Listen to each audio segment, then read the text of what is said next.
જો મિત્રો ઉકળતી છાશની અંદર બા ચણાનો લોટ નાખીશું બનાવે છે, જ્યાં રેસીપી છે મિત્રો મારે તૈયાર કરવાની હતી, બટ મને એમ થયું, મેં બાને પૂછ્યું કે બા આજની જે રેસીપી છે તું બનાવ ને, કેમ કે તારા હાથનો ટેસ્ટ હોય તો તારા હાથનો જે ટેસ્ટ છે તો બાઈ ફટાફટ બનાવી દીધી. મિત્રો જે રીતે મેં બાને કહી એ રીતે એમને બનાવીને ખરેખર લાજવાબ આજની રેસીપી બનીને તૈયાર થઈ.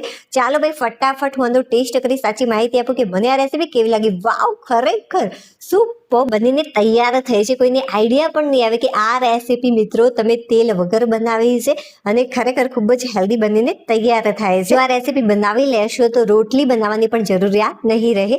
તો ચાલો ભાઈ ફટાફટ મેં બાને કહી દીધું છે કે આ રીતે તું રેસીપી બનાવી દે, તો એ બનાવવા પણ લાગી છે.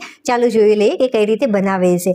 તો આપણે સૌથી પહેલા લઈ લીધો છે એક બાઉલ. તેની અંદર એક મોટી વાટકી ભરીને લઈ લઈશું ઘઉંનો લોટ.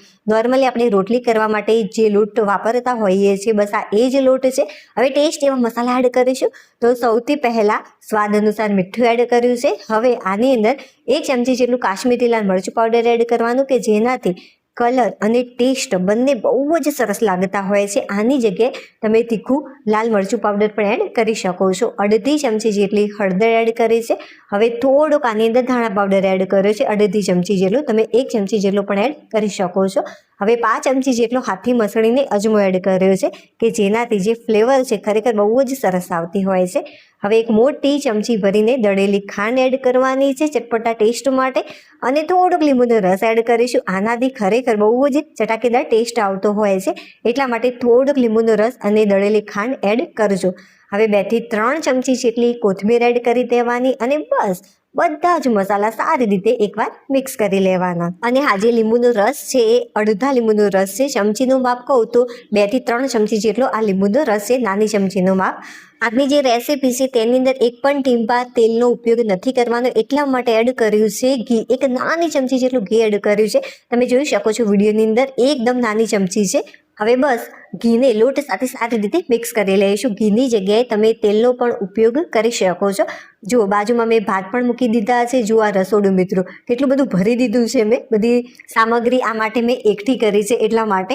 હવે જે વાટકીની મદદથી લોટ લીધો હતો બસ એ જ વાટકીમાં પાણી લીધું છે. આ રીતે આપણે થોડુંક આની અંદર પાણી એડ કરીશું અને મસળીને લોટ તૈયાર કરી દઈશું. અને જે આ લોટ છે મિત્રો એ તમારે રોટલી જેવો તૈયાર કરવાનો છે. બહુ હાર્ડ પણ નથી રાખવાનો અને એકદમ સોફ્ટ પણ તૈયાર નથી કરવાનો. રોટલી જેવો એકદમ પરફેક્ટ છે આ. જો થોડું ઘણું હાર્ડ થઈ જશે, મતલબ કે કઠણ થઈ જશે અથવા તો થોડુંક સોફ્ટ થઈ જશે તો પણ આનાથી કંઈ ફરક નહીં પડે રેસીપીમાં. ચાલો હું તમને બતાવી દઉં કે રોટલીનો જે લોટ છે કેટલો સોફ્ટ રાખ્યો છે. બસ આ ટાઈપનો રોટલી જેવો જ પરફેક્ટ આ તૈયાર થયો છે, અને એ પણ એક નાની ચમચી ઘીની મદદથી. હવે એને સાઈડમાં મૂકી દઈશું અને ત્યારબાદ લઈ લીધી છે કડાઈ. કડાઈની અંદર 1.5 ચમચી જેટલો લીધો છે ચણાનો લોટ. હવે તેની અંદર મિત્રો એક મોટી વાટકી ભરીને છાશ લીધી છે, બટ બધી જ એડ નથી કરવાની. સૌથી પહેલા આપણે આ રીતે થોડીક એડ કરીશું અને ત્યારબાદ જે આની કણીઓ છે સારી એવી દૂર કરી દેવાની.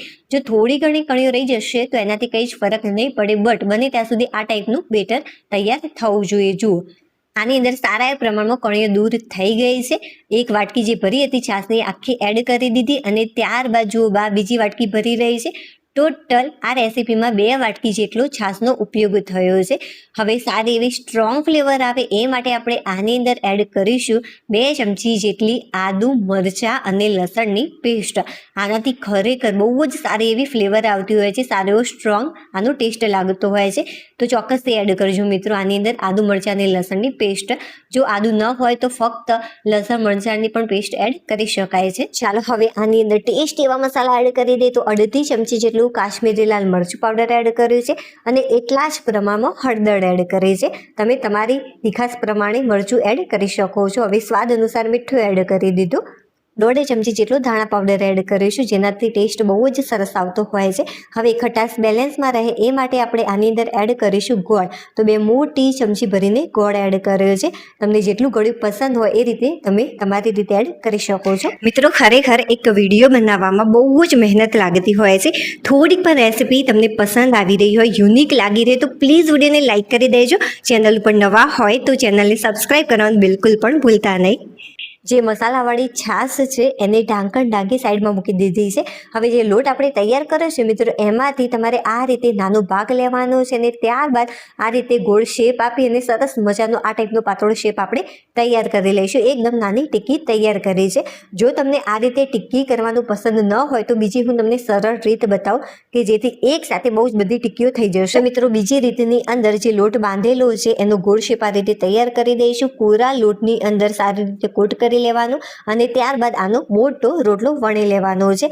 આની તમારે જાડાઈ કેટલી રાખવાની છે એ પણ હું તમને લાસ્ટમાં કહીશ. જુઓ, ભાત તો કૂક થઈ જ ગયા છે અને સાથે સાથે દાળ પણ બફાઈ ગઈ છે અને સાથે સાથે સરસ મજાનો અમારો વિડીયો પણ તૈયાર થઈ રહ્યો છે. જુઓ, કેટલા સરસ મજાના એકદમ છૂટા છૂટા ભાત તૈયાર થયા છે. આવા ભાત આપણે કઈ રીતે તૈયાર કરી શકીએ છીએ, જો એ તમારે શીખવું હોય તો કોમેન્ટ કરજો મને, ચોક્કસથી હું તમને સમજાવીશ. જુઓ, સરસ મજાની પાતળી રોટલી વણાઈ ગઈ છે. હવે બસ ચપ્પાની મદદથી તમારે કટ કરી લેવાની આ રીતે. તો સૌથી પહેલાં આ રીતે આપણે ઊભા કટ લગાવી દઈશું અને ત્યારબાદ આડા સરસ મજાનો ચોરસ શેપ આનો બનીને તૈયાર થઈ ગયો છે. જે લોટ આપણે બાંધ્યો હતો એમાંથી અડધા કરતાં વધારે લોટ બચાવીને રાખ્યો છે. ફક્ત એક જ ગોળ રાઉન્ડ હતો એમાંથી બહુ જ બધા શેપ તૈયાર થઈ ગયા. હવે જે મસાલાવાળી છાશ આપણે તૈયાર કરી હતી એ ગેસ ઉપર મૂકી દઈશું. જે ગેસની ફ્લેમ છે એ એકદમ તમારે ફાસ્ટ રાખવાની અને ફાસ્ટ ફ્લેમ ઉપર સતત આ રીતે મિક્સ કરવાનું. આમ કરવાથી છાશ બિલકુલ પણ ફાટશે નહીં. એટલા માટે સૌથી પહેલાં તમારે ચણાનો લોટ અને બધા જ મસાલા એડ કરી દેવાના. આમ કરવાથી બિલકુલ પણ છાશ ફાટતી નથી. જો આ ટાઈપનું થોડું ઘટ થઈ જાય, ઉભરો આવી જાય ત્યારે જે ગેસની ફ્લેમ છે આપણે ધીમી કરી દઈશું. એકવાર મિક્સ કરી લેવાનું અને ત્યારબાદ એક વાટકી ભરીને પાણી એડ કરવાનું. જે વાટકીની મદદથી છાશ લીધી હોય બસ એ જ વાટકીની મદદથી મેં આની અંદર પાણી એડ કર્યું. તો 2 વાટકી જેટલી છાશ હતી અને 1 વાટકી જેટલું પાણી. સારી રીતે એકવાર મિક્સ કરી જે ગેસની ફ્લેમ છે આપણે ફરીથી ફાસ્ટ કરી દઈશું અને એક ઉભરો આવે ત્યાં સુધી રાહ જોવાની છે અને વચ્ચે વચ્ચે આપણે હલકું આ રીતે મિક્સ કરતા જઈશું આને. તો જુઓ મિત્રો, આની અંદર સરસ મજાનો ઉભરો આવી ગયો છે. હવે જે ગેસની ફ્લેમ છે આપણે ધીમી કરી દઈશું કે જેથી આ છાશ ઉભરાઈને બહાર ન આવી જાય. અને જે આપણે કટ કરીને રાખ્યા હતા કટકા એ આની અંદર ઉમેરી દઈશું. બા અને હું ફટાફટ આની અંદર કટકા ઉમેરવા લાગ્યા છીએ. આ રીતે બા સાથે વિડીયો બનાવવાની મોજ જ કંઈક અલગ છે. ખરેખર આજે વિડીયો બનાવવાની પણ મજા આવી ગઈ અને ફટાફટ વિડીયો પણ મારો બની ગયો. બધા જ કટકા આની અંદર ઉમેરી દીધા છે. હલકું આપણે આને મિક્સ કરી લઈશું. હવે શું કરવાનું છે, ઢાંકણને ઢાંકી દેવાનું અને જે ગેસની ફ્લેમ છે ધીમી અથવા તો તમે મીડિયમ રાખી શકો છો. મીડિયમ હશે તો ફટાફટ કૂક થઈ જશે. બટ તમને એવું લાગે કે આ ઉભરો આવી રહ્યો છે તો તમે જે ગેસની ફ્લેમ છે ધીમી પણ રાખી શકો છો. મેં મીડિયમ ફ્લેમ ઉપર આને કૂક કર્યું. તો મીડિયમ ફ્લેમ ઉપર 5 થી 7 મિનિટ માટે કૂક કરવાનું કે જેથી ઢોકળી સારી રીતે બફાઈ જાય. જો સરસ મજાનો જે રસો છે એ પણ ઘટ થઈ ગયો છે પહેલા કરતા. મિત્રો, તમે કુકરમાં બનાવશો તો ફક્ત વરાળ ભરશો તો પણ સરસ મજાની રેસીપી બનીને તૈયાર થઈ જતી હોય છે. બટ જો તમે કુકરમાં બનાવો તો જે લાસ્ટમાં 1 વાટકી જેટલું પાણી એડ કર્યું એની જગ્યાએ ફક્ત અડધી વાટકી જેટલું જ પાણી એડ કરવાનું. લાસ્ટમાં મેં થોડી કોથમીર એડ કરી સારી રીતે એકવાર આને મિક્સ કરી લીધું. તમે આને ડાયરેક્ટ પણ ખાઈ શકો છો અથવા તો ભાત સાથે પણ ખાવાની મોજ પડી જશે. ચાલો હવે આપણે ફરીથી મળીશું નવી ટેસ્ટી અને હેલ્ધી રેસીપી સાથે. ત્યાં સુધી બાય.